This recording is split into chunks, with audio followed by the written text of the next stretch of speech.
Kun sagantaa BBC Afaan Oromooti. Nu waliin tura.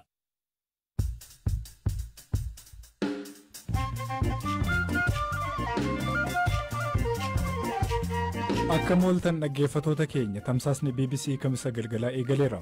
Aleellaa qilleensarraa magaalaa Mandiitti raawwateen lammiileen nagaa ajjeefamuu jiraattonni BBCtti himan. Makiinaan kan ishee raawwate makiinaa waraanaati. Makiinatti waraanni socho'aa turedha. Ta'us immoo makiinaa kanarra waraanni baay'inaan hin jiru. Xiqqaatu yoo baay'ate waraana nama 5 hin caalledha. Sanadha makiinaa lama gidduudha kan isheen buuste. Sanarratti jechuudha makiinaa sun achumatti barbaadofte. Itoophiyaan lammiilee waraana kaaba biyyattiitti adeemaa tureen miidhaman deeggarsa namoomaa qaqqabsiisuu fi bu'uuraalee misoomaa miidhaman deebistee ijaaruu eegaluu beeksisuu. Oduuf odeeffannoo biroos qabna. Hirphaa gammachuu isiniifan dhiyeessa. Amma xumuraatti nu hordofamu.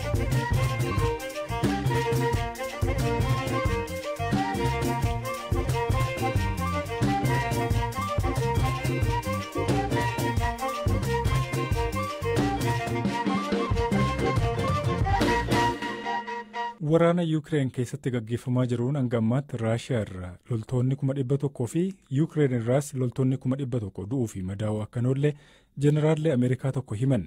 Ammayyuu taanaa dabalee isinitti hima. Qondaalli waraanaa akka gorsaa olaanaa pirezidaantii Baayiden ta'uun tajaajilan kun hangi loltoota du'anii biyyoonni lamaan akka ta'anii waliin mari'atan kan isaan taasisuu ta'uu dubbatu. Waraanni Raashiyaa 100,000 du'aniiru, madaa'aniiru. Gama Yuukireenis kanumaa jedhu Jeneraal Milley. Raashiyaanis ta'e Yuukireen lakkoofsa loltoota isaanii miidhamanii sirnaan hin himan. Ji'a fulbaana keessa loltoonni ishee 5,937 akka du'an Raashiyaan ibsitee turte. Jeneraal Milley garuu lakkoofsa kanaa ol tilmaamu. Raashiyaan yeroo Afgaanistaan weerartee turte bara 1979 haga bara 1989 gidduutti loltoonni ishee 15,000 jalaa ajjeefamaniiru. Yuukireen garuu baay'ina loltoota ishee waraana kanarratti ajjeefaman yookiin madaa'an hin ibsine. Garuu ji'a gayya keessa loltoonni 9,000 erga waraanni eegalee jalaa ajjeefamu ministeerri ittisaa biyyattii beeksisaniiru. UN yookiin immoo dhaabbanni biyyoota gamtoomanii gama isaatiin lakkoofsa biyyoonni lammanuu baasan kana akka lakkoofsa waraana loltoota du'anii yookaan miidhamanii isa sirrii ta'etti akka hin fudhanne beeksisee ture. Erga Raashiyaan Yuukireen irratti waraana bantees namoonni miiliyoona 15 hanga 30 ta'an buqqa'uu akka noollee qondaalli waraanaa Ameerikaa kun himaniiru.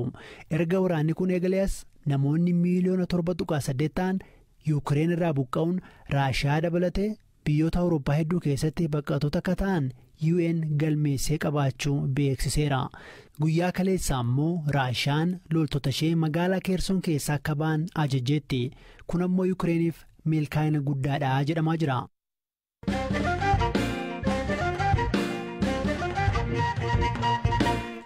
Waliigalteen nageenyaa Afrikaa Kibbaatti TPLF fi mootummaa Itoophiyaa mallatteessan hordofee deeggarsi namoomaa namoota deeggarsa barbaadan biraan ga'uu fi iddoowwan waraanaan miidhaman deebisanii ijaaruun hojjetamaa jiraachuu Itoophiyaan himte. Ministeerri tajaajila koominikeeshinii mootummaa Itoophiyaa Salaamaawwit Kaasaa ibsa gaazexeessitootaaf kennaniin kana dubbatan. ቀደም ሲል ከነበረው የአፋር አባላ ኮሪደር በተጨማሪ እንግዲህ ሰባይ ድጋፎችን ለማድረስ ከራ አፋር አባላ ደገርስ ከነማ ቱደራቲ ደበላታን ከራዋን ካብ ጎንደርራን ሽሬፊ አኖሌ ናንቻ ተርገማን ደገርስ ከቀብሲሰን በረመጅር ከናት ደበሉኒ ከራን ካብ ወሎ ቆቦራን ከራን ገራ ለማጣፊ አኖሌ ናንቻ ተርገማን ደገርስ ከቀብሲሱን ደንዳሙ በናሙን ደገርሲ ነሞማ ዲፈማ ጅር ኮሚሽን ኦገንሶ ደበላ ኢትዮጵያ ገርቱዋን ደገርስ ነሞማ ቅንዴሰን አፉር ጉርሜሰ ጅር kunis deeggarsaa fi isaan qaqqabsiisuun akka danda'amuuf. Waliigalteen nageenyatiin hordofee qophiin dursaa taasifamee hojiitti hiikamee jira. Haaluma kanaanis sadaasa 2027 marsa jalqabaatiin Shiree, Shiraaroo, Addaaroo, Adnabiirrii, Haadagaraay, Aksumii fi aanalee naannichaatti argamaniitti namoota 10,000 fi 8,000 deeggarsi midhaan nyaataa kenname. Qamadii kuntaal 16,000 ta'utu qoodame. Haaluma wal fakkaatuun raayyaa lamaxaa fi kooramiitii lammiilee argamaniif qamadii kuntaal 43,200 qoodamee jira. Deeggarsi kun namoota 200,000 fi 87,000 ta'aniif qoodamee jira. Deeggarsi namoomaa mootummaan kennirraatti dabalataan dhaabbileen deeggarsi namoomaa kennan biroo waliin kennuu cimsee itti fuuf. እንደዚሁም የሰብአዊ ተቋማትን በማስተባበር ጭምር ተጠናክሮ የሚቀጥል ይሆናል። Iddoowwan bu'uuraaleen misoomaa waraanaan kaaba Itoophiyaatti miidhaman deebisanii ijaaruun akka gaggeeffamu adda Salaamaawwit ibsaniiru. በጦርነቱ በተለይ ከፍተኛ ጉዳት የደረሰባቸውን የመብራት ኃይል ማስተላለፊያ ማከፋፈያ ጣቢያዎችን ሰረራ ኢብሳ አኒሳ ጉዳ ደበርሰኔፊ ቡፈታሌ ራብሳ አኒሳ ሰፊሳን ሱቁ ተጃጅል ከኑቲ ዴቢሱፊ ጤፈኖን ከነሜ ጅር አሚዮነቲ ናኖ ዋልዲያት ከነርገምቱ ዶሮ ግብሪት ቡፈኒ ራብሳ አኒሳ ሳማሜ ቱሬ ቡፈት ሃራ በክቡሱ ፊ ጃርሴ የገሌ ጅር ውጂን ኢሳ አክ ጎለበሙ qaamni hundi tumsaa jira buufatni haaraan wayita goolabamuu waaldiyaa fi qobboo fi anniisa dabalata dhiyeessuu fi oola magaalonni hargabayaa cifiraa fi magaalonni naannoo afariitti argaman biroos ibsni argatu kan malees naannoleen duraan ibsa lamaa irraa argataa turanii fi ibs deebisuu fi suuphaan geggeeffamaa jira. ማድረግ የመልሶ ጥገና ስራዎች እየተከናወኑ ነው።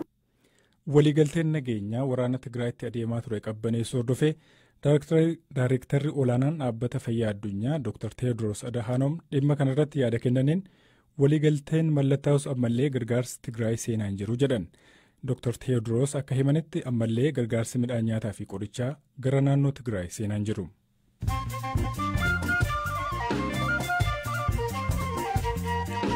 amma immoo oduun gaggabaabsee isinitti hima. Pireezidaantiin Somaaliyaa Hassan Sheekh Mohaamud daawwannaadhaaf har'a Eertiraa seenan. Pireezidaanti Hassan jiila isaanii waliin har'a waaree booda buufata xiyyaaraa Asmaraa yookaan pireezidaantii Eertiraa Isaayaas Afeworqiin simannaa taasisaniif jiru. Manni murtii Keeniyaa himannaa malaammaltummaa pireezidaantii ittaanaa biyyattii irratti dhiyaate addaan kute.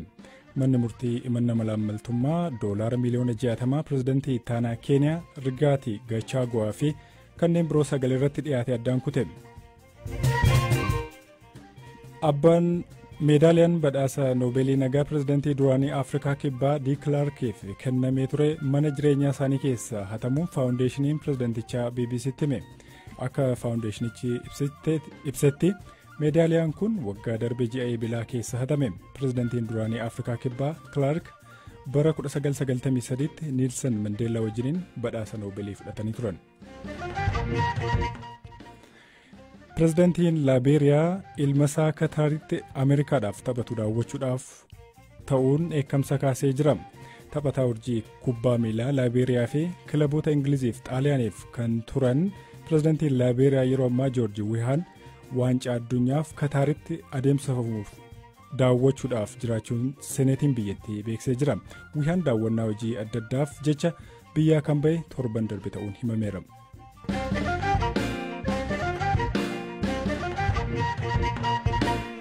Ajajaan duraanii humna addaa naannoo Amaaraa Birgaadeer Jeneraal Tafarraa Maammoo biyyaa kan baaneen dhorkamee jedhan. Qondaalli kun guyyaa kaleessaa yaalaaf gara Israa'el deemuudhaaf waan irraa eegamu hunda xumuree buufata xiyyaaraa ga'us aangawoota immigireeshiniin imalli koo gufateera jedhan. ምንድነው የሆነው? እስራኤል ሀገር ያሉት ዘመዶች ወዳጆች maaltu ta'ee seete maatii fi firoonni koo biyya Israa'el jiran amma dura bakkeen rukutamee jiraayyu garas dhufee yaala akka argadhuu fi achi booda haala jiru irratti murteessuuf ture. Wanti na daangeessu hin jiru jedheen waa hunda xumurachuun ba'uuf wayitan jedhutti deebii hin deemtu jedhu naa kennan. Kanatu ta'e. Kanas kan naan jedhan aangawoota immigireeshinii keessa jiranidha. Qaamolee tikaa akka ta'anii hubadhe.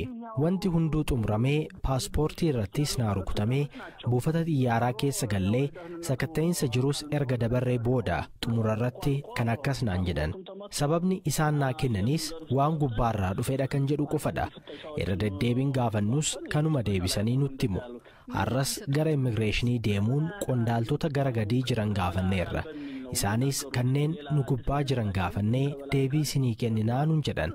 Akka hin yaadutti dhimma marsaalee hawaasaa irratti bilisummaan dubbadhuu fi akkasumas uummata wajjin waliigaluu qabdu jedhee yaadni kaasu qondaaltota mootummaa isaan hin gammachiifnetu kana godhan jedhee yaada. እንደገና ደግሞ ከህዝብ ጋር መሆን አለባቸው የምንላቸው ነገሮች ደስ ያላሰኛቸው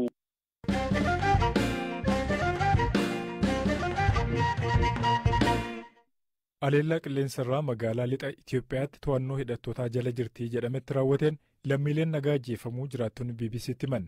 Aleellaan kun godina Wallagga lixaa magaalaa Mandeetti guyyaa roobii guyyaa keessaa sa'aatii 7 hanga 8 gidduutti raawwate. Jiraattonni bakka aleellaan raawwate turanii fi BBC'n dubbise. Aleellaan tokko konkolaataa hidhattoota waraana bilisummaa Oromoo kan mootummaan Shanee jedhu irratti xiyyeeffatus baay'inaan kan du'an lammiilee nagaati jedhan. Kanneen dubbisni nageenya isaaniif yaaddoo qaban irraa ka'uun sagalee isaanii jijjiirreerra. Kaleessa naannoo sa'aatii torba walakkaa naannoo sa'aatii keessatti haleellaan kun kan inni dirooniidhaan raawwate isaan booddee misaa jinumaan nyaannee akkasuma utuu ta'aa jirru naani akka xiqqoo daqiiqaa 5 turre gaafa akka biraa deemu dirooniin dhufee uursuutti kee bakka nuti fadhannee mana iddoo tokko waliin magaalaarra buusi. Mazooriyaa naannoo mandii keessaa naannoo gara waldaa bataskaanaatti dhiyoodha. Boombii irra buuse boombii gaafa irra buusu makiinaan hin gubatee namoota hedduu fite bakka. Gaafa bu'ee jalqabni isaa makiinaa xiyyeeffatee dhufe makiinaa waraanaa adda bilisummaa Oromootu dhaabataa jira. Makiinaa gaafa inni dhaabatu makiinaa sanarra bu'ee namoonni boombii illee ofitti waraana keessaa qabatanii ijoolleen muraasni hin jiru. Isaanirraa ammoo gaafa boombiin paraddaasisu guutummaa lafaa fagootti fudhatee naannoo namoota baarran gaama manaa jala fa'aa ta'an kana fa'aa baay'ee ajjeese jechuudha sanaan kan ol qabatu dabalee immoo iddoo kan biraas dhaqee buusee fiilla fidii uummata walitti qabamee jiru uummatarra buuse. Battanuma sanatti makiinarra buuse jalqabaa makiinarra buuse immoo namoonni walitti qabamanii gara olii naannoo sana jiru iddoo lama buuse dhaqee nama uummatarra isaanirra buuse. Guyyaa kareessa magaalaa Mandiitti guyyaa gabaa ture sa'aatii 7 walakkaa hanga 8 gidduu kan ta'utti naannoo Mazooriyaa yookaan Maqadaadhaatti iddoo jedhamutti kan dirooniin uummata walitti qabamee jiruu fi waraana adda bilisummaa Oromoo sanatti kan isheen rukutte. Kan miidhame waraana utuu hin taane baay'inaan uummatadha kan miidhame. Battala sanatti kan naannoo namoota 7-8 kan ta'anidha. Namoonni 13 kan ta'an immoo mana yaalaatti kan isaan seenanii turan yaallee kan dullooman namoota baay'eedha jechuudha. Walumaa galatti naannoo 20 ta'u uummati sodaa sanarraan kan ka'u guyyaa irraa kana magaalaa Mandii keessa waan nama hin qaxxaamurre jechuudha. Saadeemmaatti waraana mootummaatti kan dhufee dhuunfatee jiru. Uummati immoo sodaa sana jechuudha yoo miidha kan jedhu kan ka'e uummati tokko yoo namni baadiyyaatti kan namni jiru jechuudha uummati magaalaa. Achi turte naannoo sana wayita wanti kun raawwatutti. Iyyee naannoo sana turre xiqqootu jalaa ba'anii jiru. Bisaadhaa fi buddeena nyaataa kana nyaachuutu galaa jiruuti kan wanti kun ta'e. Miliqnee jala kan jechuudha wanti qochi qabu daa'imman namoota naannoo sana jiran immoo humaayyuu waan hambisee qabu hamma harreetti jechuudha harree gabaa dhuftee amma jeesatti kan inni ta'e. Baay'ee reeffa namaa kan yoo laalamedha kan irraa mataa kutee kan irraa miila kutee waan ta'eef eeggasiiti jechuudha bakka kan reeffa dhufee kaafate. Makiinaan kan ishee raawwate makiinaa waraanaati makiinaatti waraanni socho'aa turedha. Ta'us immoo makiinaa kanarra waraanni baay'inaan hin jiru. Xiqqaatu yoo baay'ate waraana nama 5 kan hin caalledha. Sanadha makiinaa 2 gidduudha kan isheen buustee sanarratti jechuudha. Makiinaa sana achumatti barbaadoftee namoota sun achumatti gubatanii hawaasni duukaa miidhan jechuudha. Dhibba keessaa 95 kan miidhamu hawaasadha. Malee waraanichi ture. Waraanni inni moggaa jedhu lafa bakka keessatti hawaasadha jechuudha kan miidhuu sanatti. Namooti battala sanatti duran kan magaalaa keessa jechuudha. Warra magaalaa keessaa beekna malee baay'een isaa reeffisa baadiyyaadhaan baadiyyaa gabaa dhufeera waan ta'eef baay'een isaa baadiyyaatti kan miidhagee reeffi. Magaalaa keessa immoo xiqqaatee nama 7 hanga 8 kan ta'an jechuudha. Guyyaa irraa kana awwaalchaa fa'aa man kan isa gargar kana awwaalamanii nama kana ta'u jechuudha. Namooti hospitaala galan immoo qabatamaatti namoota 13 turan jechuudha. Sana keessaati namoota tokko nama kan hin caalle kan fayyanii ba'an kan irraa baay'een isaanii hin dhuman jechuudha sanatti. Keessa ba'ee kan dhume namoota homaa siyaasaa hin beekne tajaajiltoota fa'aa jechuudha kan beeku. Tajaajiltoota namoota warqee bitan naannoo sanaati. Namoota akkasii jechuudha kan beeku. Taarikuu waan kan jedhamu tokko tajaajila waldaa warra lama kaneessus mandii badachaa balaa keessaa kan tajaajilu jechuudha. Lammaffaa malaakuu kan jedhamu tokkollee warqee kan bitu abbaa gahee ijoollee jedhaman namoota baay'ee jechuudha. Mucaa xiqqaa tokko tola waaqmaa isaanii ijaalee miidhaman manni isaa bukkeera balbala mana makiyaa gadi beeti kan dhufeetti galeen immoo. Mucaa tokko immoo achiinis beelee hojjetaa dansaa gaarii haa ta'u kana akkas kan miidhame jechuudha. Dhimma kanarratti mootummaan waan jedhan qabu. Namoonni siyaasaa fi dhaabni ABO garuu aleellaa lubbuu lammiilee galaafatu jedhan balaaleffataniiru. Dubbi himaan hidhattoota waraana bilisummaa Oromoo Odaa Tarbii aleellaa Mandiitiin gara namoonni 30 ajjeefamuun hedduun madaaniiru jedhan. Miseensonni isaanii miidhamu garuu waan dubbatan hin qabanim. Torban muraasa darban aleellaan qilleensaa hidhattoota irratti xiyyeeffate jedhame irra deddeebiidhaan raawwataa jira. Torban darbe godinuma kana aanaa Boojjii Dirmajii magaalaa Beelaatti aleellaa diroonii wal fakkaataadhaan namoonni 60 ol ajjeefamuu maddeen garaagaraa BBC'tti himaniiru. Aleellaa diroonii haaraan magaalaa Mandiitti raawwateen lakkoofsi namoota ajjeefamanii adda ba'uu baatus ABO'n gara namoota 100 ta'uu ibsa. Lakkoofsa namoota ajjeefamanii BBC'n qaama walabaarraa hin mirkaneeffanne. Aleellaa qilleensarraa raawwatame ilaalchisee barreeffamaan marsariitii keenya bbc.com/afaan oromoo irraa argachuu dandeessanii qopheessaan qophii kanaa Eeliyaas Mulugeetaatii Joonatan Mwangi immoo ogeessa teeknikaa keenya ani sirphaa gammachuu isiniif dhiyeesseera. Bor walitti deebinaa waan nu caqastaniif galata guddaa qabdu iddoo nagaa bulaa.